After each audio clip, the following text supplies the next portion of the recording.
নমস্কার বন্ধুরা, চলে এসেছি আবার একটা রেসিপি নিয়ে। আজ আমি আপনার সাথে শেয়ার করব দারুণ স্বাদের মসুর ডালের রেসিপি। একঘেয়ে মসুর ডাল না করে যদি এইভাবে মসুর ডালটা রান্না করা যায়, তাহলে আপনারা ভাত, রুটি, পরোটা যে কোনো কিছুর সাথে এটা কিন্তু খেতে পারেন। তার জন্য প্রথমে আমি নিয়ে নিয়েছি কড়াই। যে কড়াইতে আমি ডালটা রান্না করব, তাতে দিয়ে দিলাম আগে থেকে ধুয়ে রাখা মসুর ডাল। এবার দিয়ে দেবো এতে টুকরো করে রাখা আলু।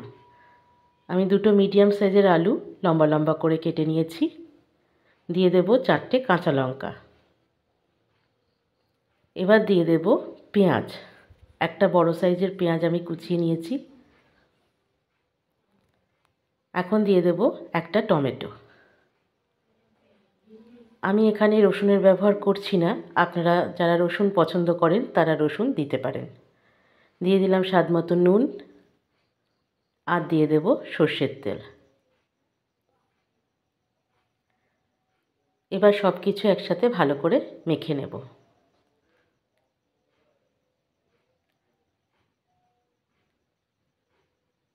সব কিছু একসাথে মাখানো হয়ে গেছে। এখন এতে দিয়ে দেব পরিমাণ মতো জল। ডালটা এমনভাবে সেদ্ধ করতে হবে যাতে ডালটা পুরোপুরি গলে না যায়। চলুন এবার গ্যাসে চলে যাই। গ্যাসে বসিয়ে দিয়েছি কড়াই। এবার এটাকে 20 থেকে 25 মিনিট ফুটিয়ে সেদ্ধ করে নেব। ঢাকা দিয়ে দিলাম। ফিরে এলাম 20-25 মিনিট পর। দেখুন ডালটা আমার সেদ্ধ হয়ে গেছে, টমেটোগুলোও গলে যায়নি।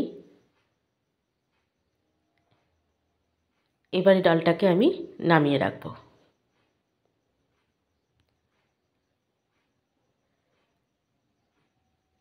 ডালটাকে নামিয়ে রেখে এবার এখানে কড়াই বসিয়ে দেব।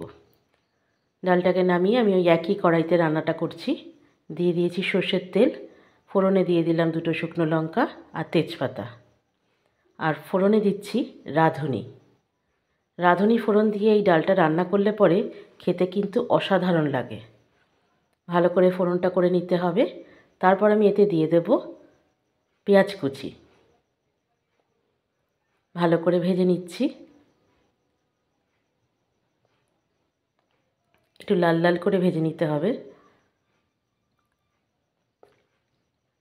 দিয়ে দিলাম সামান্য একটু নুন, আর দিয়ে দেব সামান্য হলুদ।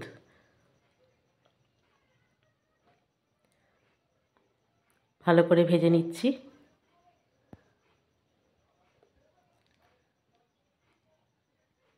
পেঁয়াজটা আমার ভালো করে ভাজা হয়ে গেছে। এর থেকে বেশি আর ভাজার দরকার নেই।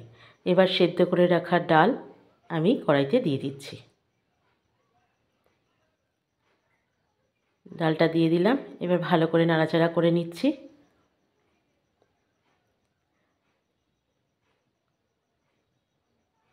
ভালো করে ফুটিয়ে নিয়ে আমি এটা নামিয়ে নেব। তৈরি হয়ে গেল আমার দারুণ স্বাদের মসুর ডাল। অনেকে এটা হাতে মাখা ডালও বলে। এই ডালের রেসিপিটা যদি আপনাদের ভালো লেগে থাকে তাহলে অবশ্যই বাড়িতে ট্রাই করবেন, এবং আমাকে একটা লাইক, শেয়ার, কমেন্ট আর একটা ফলো করতে ভুলবেন না বন্ধুরা। ভালো থাকবেন, সুস্থ থাকবেন। দেখা হচ্ছে পরের একটা ভিডিওয়। ততক্ষণের জন্য ধন্যবাদ।